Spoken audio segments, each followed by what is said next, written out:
Todo gran avance de la ciencia es el resultado inequívoco de una nueva audacia de la imaginación. La ciencia no conoce países, no conoce fronteras, porque el conocimiento pertenece a la humanidad. Desde estas ideas de Louis Pasteur, enfoco la conferencia que he titulado El estado del arte de la ciencia, una mirada desde la democratización del saber. Quienes habla, el doctor Jordis Salcedo. La democratización del saber no puede continuar siendo percibida como un simple acto de romanticismo en el siglo XXI, sino que esta democratización del saber se corresponde con una realidad de una infraestructura crítica necesaria para el progreso de la humanidad. A manera de introducción de mi conferencia, quiero plantearles este primer momento que he titulado La Torre de Marfil. La Torre de Marfil significa que desde el punto de vista histórico la ciencia se erigió con unos elementos estructurales de espacios cerrados, de un lenguaje muy complicado, muy complejo, encriptado, que limitaba de una u otra forma, intencionada o no, gran parte de los hallazgos y de la información generada y de ese conocimiento generado por las investigaciones, sobre todo las investigaciones de grandes envergaduras por parte de la comunidad científica. Es decir, el acceso a esa información era muy limitado, y tanto así que entonces existe una diferencia entre lo que es divulgación del conocimiento y difusión del conocimiento científico. Entonces, desde esta perspectiva, la comunidad científica del siglo pasado, que pareciera que es un largo trecho en cuanto a años y apenas ubicándonos en tiempo y en espacio, es aproximadamente un poco más de 20 años todo esto que estoy señalando, ¿no? Esta democratización del saber tiene que implicar algo más allá, que trascienda el simple hecho de colocar una información de unos hallazgos de producto de una investigación en internet o en una revista en internet en un formato PDF. Debe trascender todos estos elementos que conforman barreras cognitivas, barreras lingüísticas, que de una u otra forma, siglo pasado, separaban a la comunidad científica desde sus grandes laboratorios con la sociedad.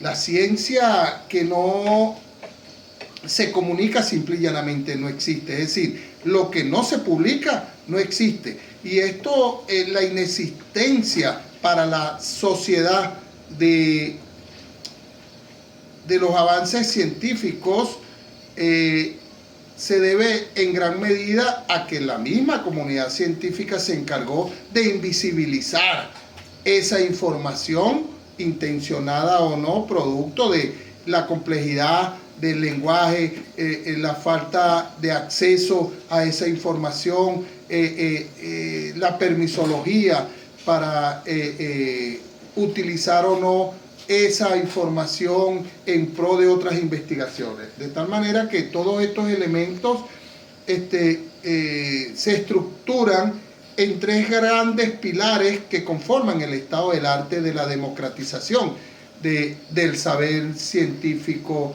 en el siglo XXI. Y estos tres grandes pilares, de una u otra forma, son los que conforman los ejes que mueven el tablero científico de este siglo.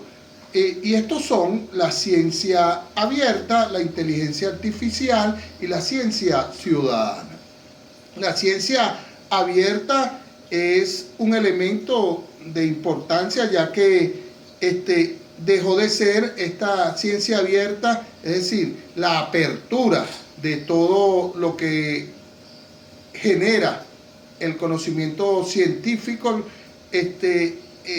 a través de los hallazgos generados por las investigaciones.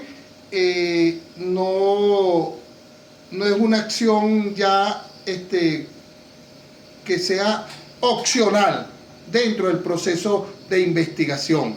Las grandes corporaciones que financian los procesos de investigación, las investigaciones de envergadura, exigen que no sea opcional, sino que sea un proceso obligatorio estandarizado que abarque elementos como la facilidad de ubicación, de encontrar la información generada por esa investigación desde el punto de vista procedimental, desde el punto de vista de su cientificidad y desde el punto de vista de sus resultados, que sea fácil de encontrar en la web.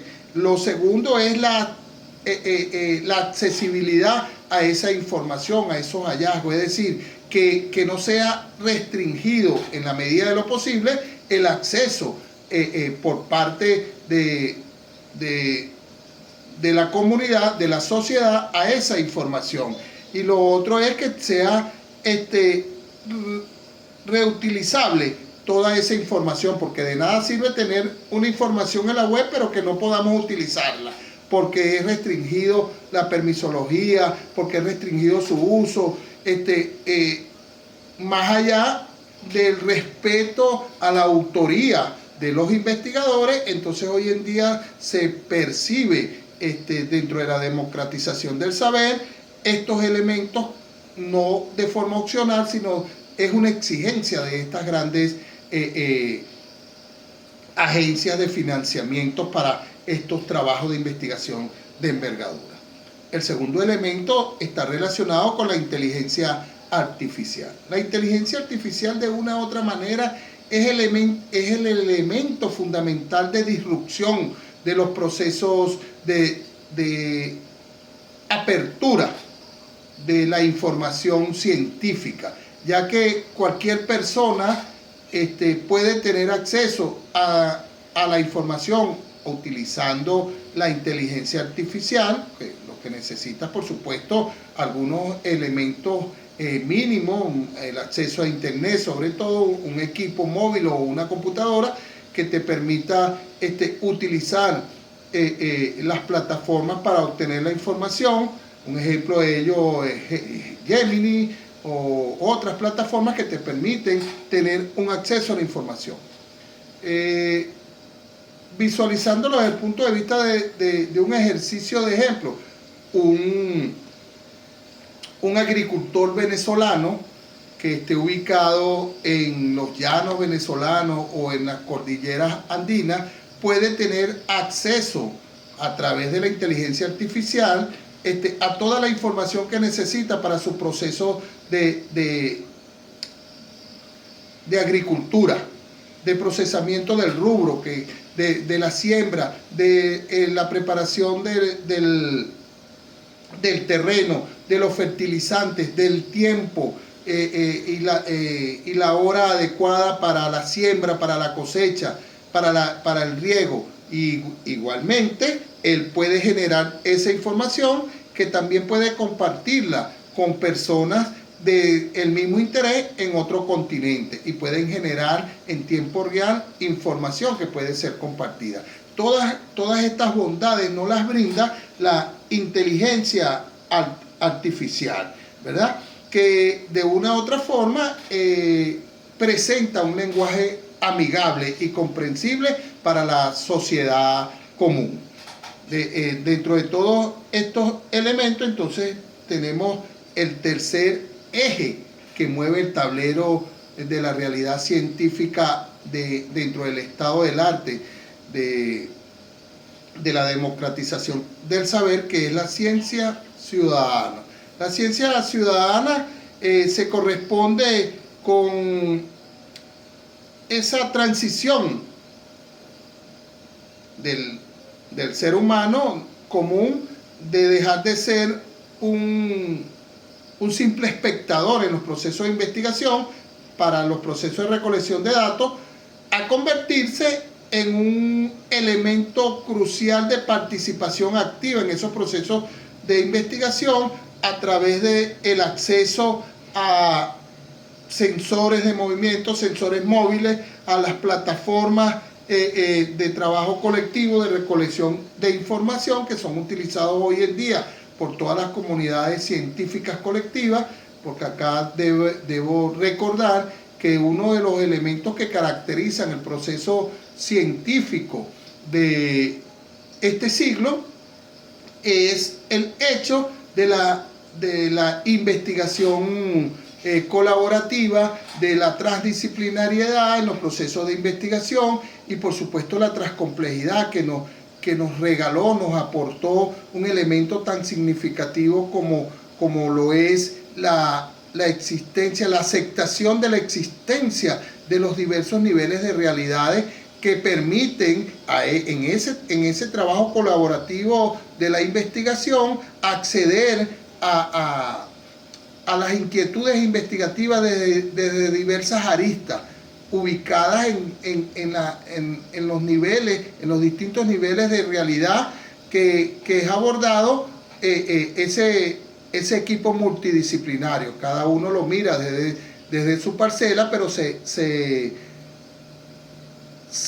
enfocan en un mismo objetivo para procurar la solución de un fenómeno o aportar avances a una realidad.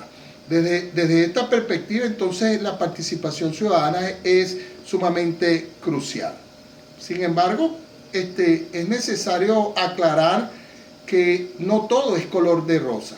Todos estos avances tecnológicos que hoy en día, a través de la democratización del saber, aceleran de una u otra forma el acceso a la información, lo facilitan y lo aceleran, ese proceso de información que antes tardaba muchísimo, sobre todo a la comunidad, a la sociedad y a la comunidad científica que tenía acceso restringido a la información de los hallazgos de las informaciones, las investigaciones de envergadura. Entonces allí, hoy en día, en este siglo, tenemos que esa información fluye de manera más rápida, pero que es una gran cantidad de información, donde entonces esto genera una paradoja que la he denominado la infoxicación. La infoxicación es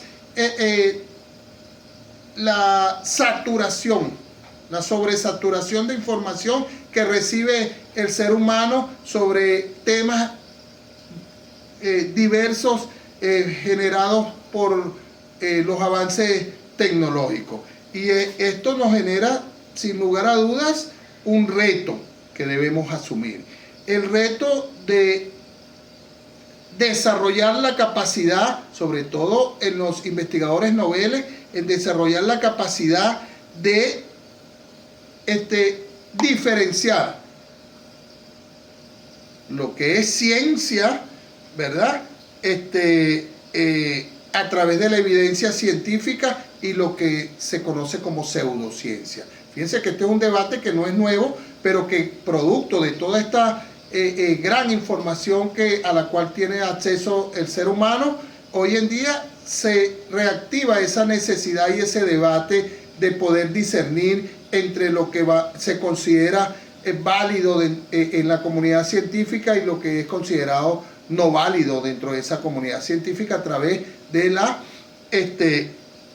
evidencia científica. Y aquí hago referencia a evidencia científica por referirme a un término dentro de la ciencia, ¿no? Pero esta palabra puede significar puede ser sustituida por otro sinónimo dependiendo del paradigma en el cual se ubique cada uno de ustedes como investigador.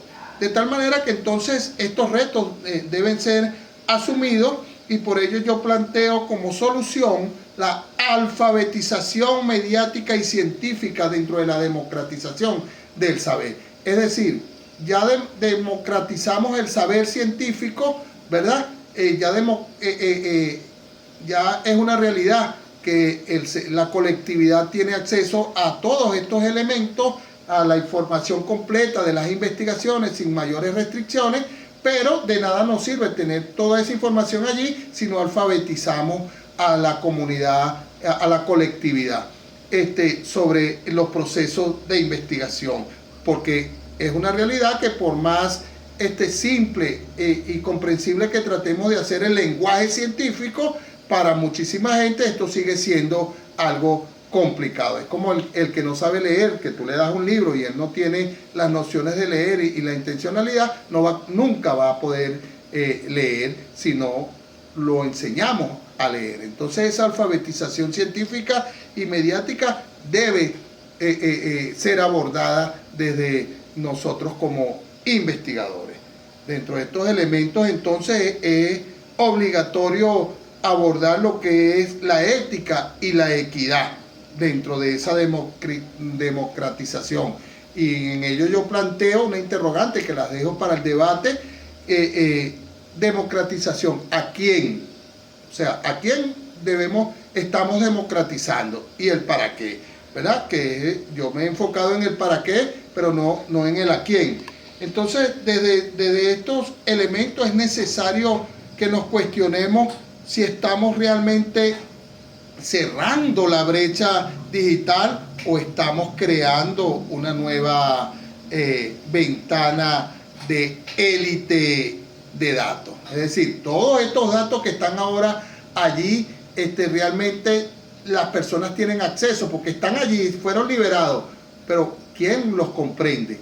Entonces esto debemos cuestionárnoslo desde una inquietud que genera exactamente también la democratización del saber. Esto pasa entonces por la soberanía tecnológica. Los países, sobre todo los países del sur, ¿verdad?, deben dejar de ser simples consumidores del conocimiento científico a accionar desde el punto de vista efectivo en producir y generar conocimiento relevante desde el punto de vista del contexto local en aspectos de la ciencia. Y por supuesto que esto pasa por el acceso a las infraestructuras necesarias para poder hablar realmente de la globalización del saber. Estas infraestructuras de democratización de dicho saber pasa por la necesidad de equipar a estos países del sur con herramientas que permitan acceder a un internet de mayor velocidad, con capacidad de procesar datos, volúmenes de datos muy grandes. Ya a manera de ir cerrando las ideas, debo señalar que el estado del arte de la democratización del saber nos indica que el futuro de la ciencia es colaborativo, es decir, lo que yo señalaba hace rato, pero debemos cuestionarnos esto, y no afirmarlo, sino que debemos hacerlo en forma de duda. ¿Es realmente en el siglo XXI el trabajo de la ciencia es colaborativa? ¿Estamos realmente dentro de la comunidad científica apoyando el trabajo de investigación colaborativa, o seguimos enfrascados en elementos de procesos científicos ya trascendidos de los siglos pasados? Esto lo dejo para el debate de ustedes. La democratización debe convertirse en el motor que permita resolver realmente las grandes crisis de la sociedad universal, ¿verdad?, como son las pandemias, el problema climático, los elementos de necesidad de la sociedad, de alimentación, de educación, y para ello debemos abordarlo de forma colectiva. No quería finalizar o cierro mis ideas de manera conclusiva a través de esta frase. La democratización realmente inicia con nuestra voluntad de compartir lo que sabemos. Por ello los invito a que no se queden con la información generada en sus investigaciones, sino que se atrevan a difundirla, a divulgarla en eventos como que trasciendan esa información y que realmente la información cumpla con los cánones actuales de comprensión de la colectividad. Gracias por su atención.